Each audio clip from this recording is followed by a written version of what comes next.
On today's episode, we're going to look at nonprofits and their unique IT needs.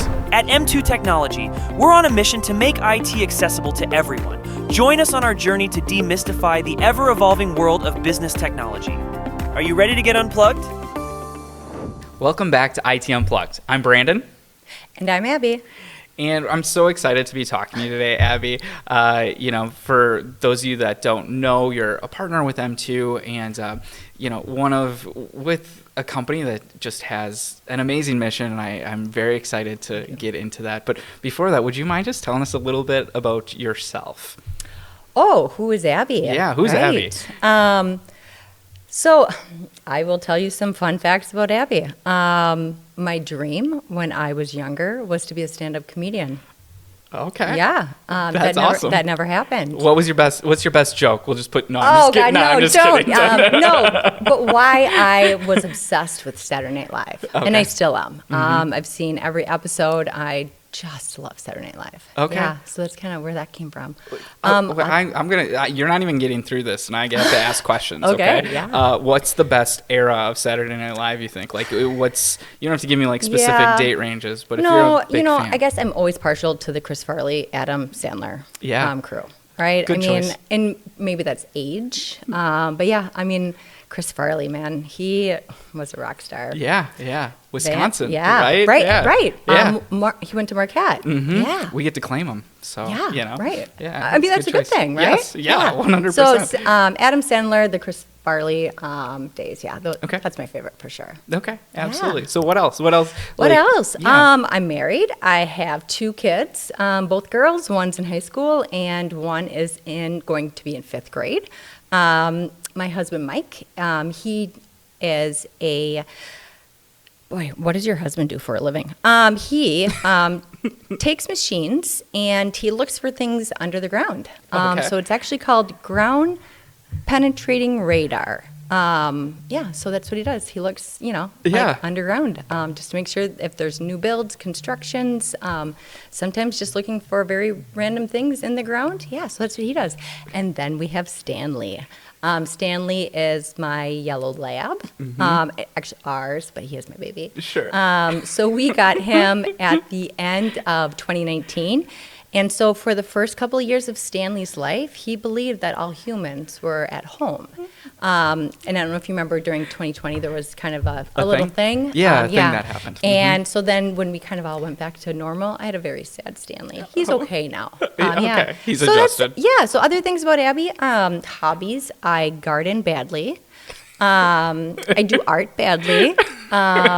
But I keep going at it. Yeah. That's really it. Persistent. I kind of, sometimes for entertainment, Instagram reels, I'm not going to lie, I do like a good chuckle. Okay. Yeah. Awesome. So that was a great breakdown. Probably the best answer, actually, when I'm like, tell me about you. So you work at Jackie Nitschke Center. Would you mind telling some of the people that are watching, like, what is the Jackie Nitschke Center and what your guys' mission is over there? Yeah, so the Jackie Nitschke Center is there to provide support and treatment for those individuals who are struggling with addiction. We have a residential treatment facility so that if you need a higher level of care, you can go there. And it's approximately 28 days. Sometimes individuals stay longer. And you stay there, go through the programming. It's pretty intense. It's a lot of programming throughout the day. And then we like to think of it as a continuum of care. So we have what's called outpatient services. So if you went to our residential, we'd want to get you set up for outpatient services. And so if you were to be from a different area, you could go certainly do that in your own community. But we want to make sure that for our community, we're providing all of it. So we have outpatient services, and then we have recovery homes. Okay. So we have 3 different recovery homes, and then we have some family programs. So for families that have loved ones that are struggling with addiction, just kind of for them on how they can, work through that. Yeah. Well, that's awesome. And such like a needed service. I know it's probably more needed in the Midwest, like with the culture that we kind of have here around those things. Yeah, we have an interesting culture around that, but just a amazing resource in the community. Thank you. Yeah. And, that kind of brings me to the next question that I have here because, when it comes to nonprofits, you guys have different needs and different challenges when it comes to IT and cybersecurity. I'm just curious, like, what are some of the unique things that nonprofits need to tackle, maybe specifically Jackie Nitschke Center, when it comes to IT support or cybersecurity? So when we look at nonprofits, right, I think in Brown County, I forget what the last number was, but I believe it's over 1,000 different nonprofits. And nonprofits can be 1-2 people nonprofits. They can be 100 or more. But when we look at our smaller nonprofits, I think really what is their mission? So for us, obviously, we are dealing with a lot of sensitive information. Yeah. So, we need to make sure that we are having our electronic medical records in a HIPAA-compliant safe space, which obviously we do. We want to make sure that our information is protected. I think when we talk about the nonprofit space, I think you might be hard to find someone who's not going to be money. Yeah. I mean, so when we look at money, when you say challenges, I think paying for stuff Sure. is, I do believe any nonprofit person would, if they were being truly honest, it's we don't make a profit. Yeah, right. So I would say, just making sure that, you have the best fit for your needs. And when Mike came in from M2, like, he was very attentive to our needs and really wanted to understand what we did and where we were at. And we had a very old server, and he came in and really had that one-on-one relationship. And so when we talk about nonprofits, I really do think that relationship piece is incredibly important. Yeah. That they understand what you do, that they understand, the budget that you're within, that they let you know, hey, man, you got to fix this. That we've kind of pushed it off. I mean, just making sure you have that really good relationship. And again, just for quality of services, and then making sure that you're staying within that budget. Yeah. Well, that's really informative, and I think you hit on a lot of things there, right? I mean, nonprofits, you're not rolling in dough usually, you know what I mean? Or it's like, let's get this. Yeah. You kind of mentioned maybe pushing some things off, but there's a lot of IT providers that can come in and, like, have a package that's just, sure. This is all of it. You need all of it. But when it comes to a nonprofit, it's kind of like picking and choosing. Right. It's like, here's the we must-haves. Yeah. You got to take care of that, and then here's the nice to have, and maybe push that off a little bit. You Right. know what I mean? But still, working within that realm. And something that we've kind of noticed is the fixed budgets too. So those, from an operational cost, if something were to happen, it's like, do you have a provider that you can work side by side with to maybe troubleshoot what that looks like and how you can solve that within a budget area. So with that being said, with IT solutions coming in, what are some of the ways that having proper IT has essentially enhanced your productivity and effectiveness at Jackie Nitschke Center? Yeah, so when we talk about IT enhancements, we briefly mentioned earlier about 2020. So we work at the Jackie Nitschke Center. We have a lot of counselors. Yeah. And I'll be honest, I've never been a counselor who said, I love doing virtual counseling. Like, that is the best way. I haven't met one. There might be people who say that. But when we look at what, COVID did to our virtual meetings, right? Sure.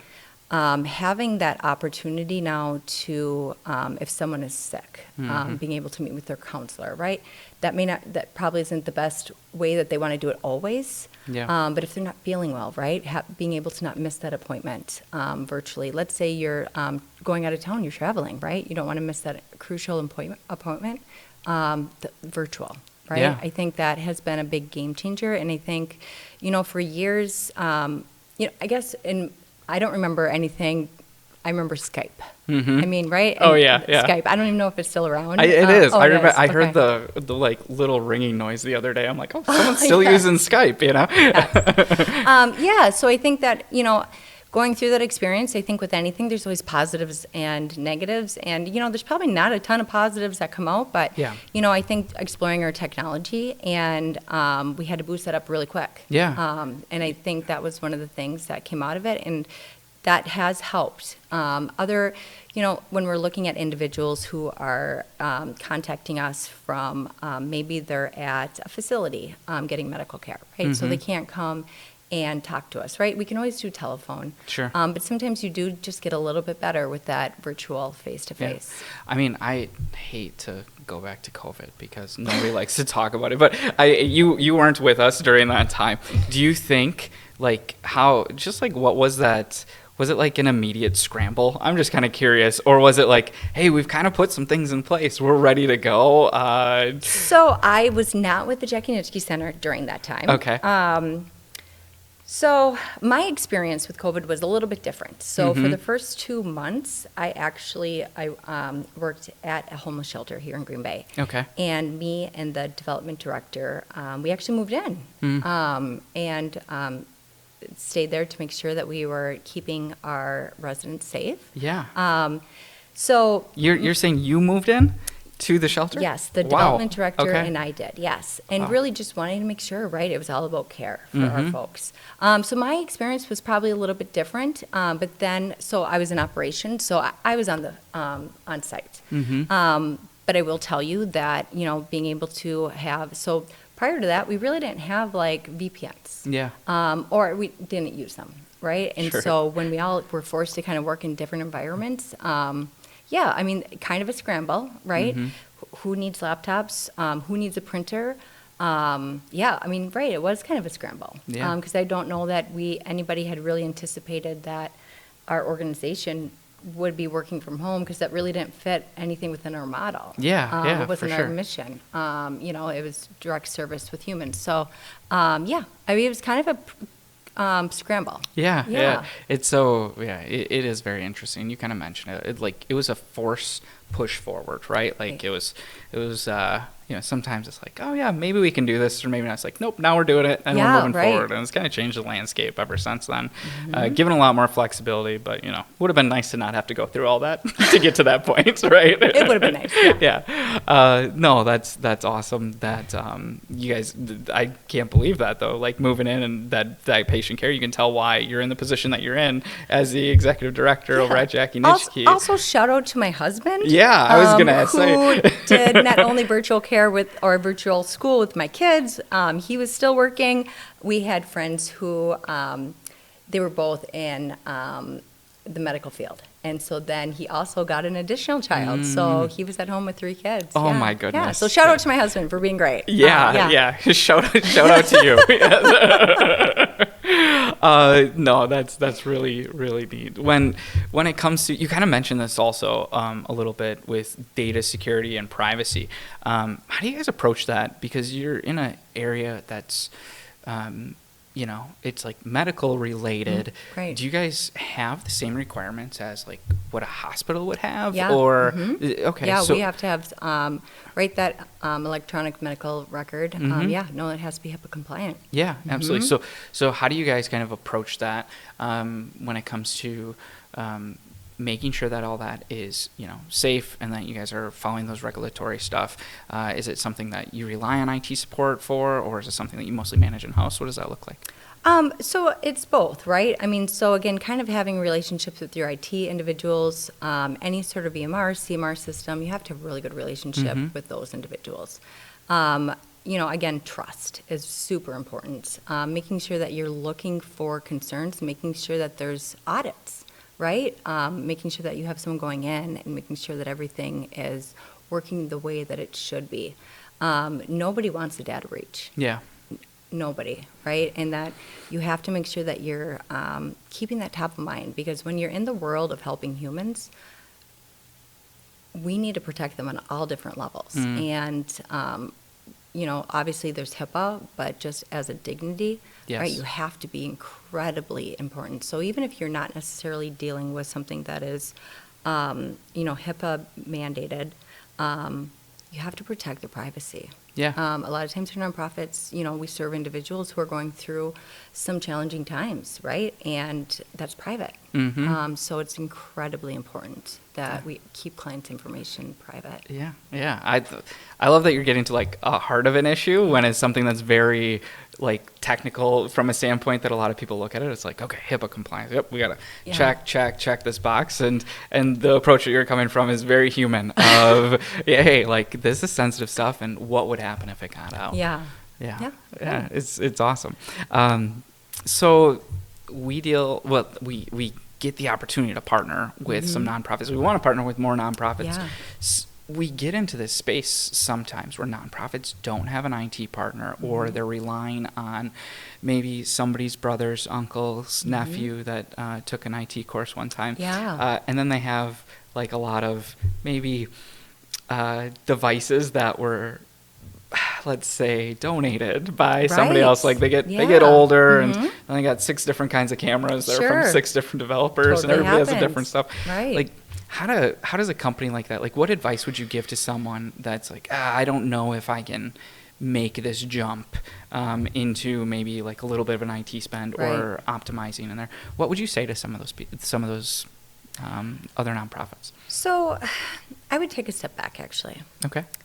So nonprofits have a board of directors, right? And so if you come into a situation where, you're kind of piecemealing things together and it's not working, I think reaching out to your support team, your board of directors, making sure that you have all different facets on your board. So I would step back and say, let's make sure we're checking with our board of directors. What resources do they have?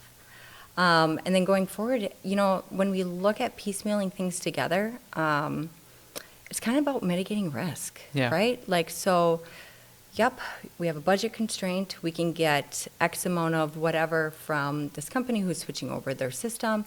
And a lot of times that's really great. But obviously those are used, right? And so it truly is about mitigating risk. And again, I'm always going to go back to that relationship piece, right? Because you never want to throw good money after bad. So if you're paying for a lot of upkeep for old stuff, you have to really look at where is that point where you're throwing good money after bad money, where you should be investing that into infrastructure. Sure, absolutely.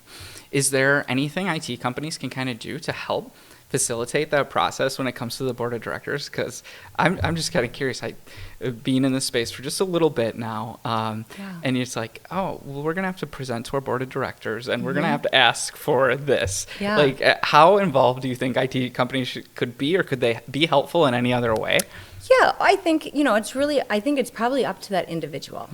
But yeah, if I were making a presentation, I'd want to make sure that I have my I's dotted, my T's crossed, I have all the information. I would definitely reach out to our team, whether that's, the employees, whether that's the board of directors. Where do you see things? And I think that feedback is super important, right? Not just one person making the decisions, because you don't know everything that's going on. So when we're talking about, let's say that you're going to present to the board, right?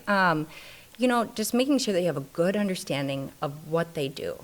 I'm always a fan of making sure you know who you're talking to. A lot of nonprofits definitely have websites where you can go and you can look, like, who is on the board, who may be my persons who, when you talk about, like, I'm like the human, right? Yeah. You're technical, right? Identifying maybe who is that technical person that you are communicating that message, who's going to understand that language, that is going to be like me when I'm like, I love humans. I want them to be safe, right? But then when we start to get into the technical terms, I'm like, like nodding, like, I understand. So that's one thing I would recommend, is always know your audience. Get a good understanding what their needs are, and if they don't know their needs, help start that conversation. Because I think a lot of times when we're in this world of nonprofit, we're trying to manage a lot of things. We wear a ton of hats during the day, right?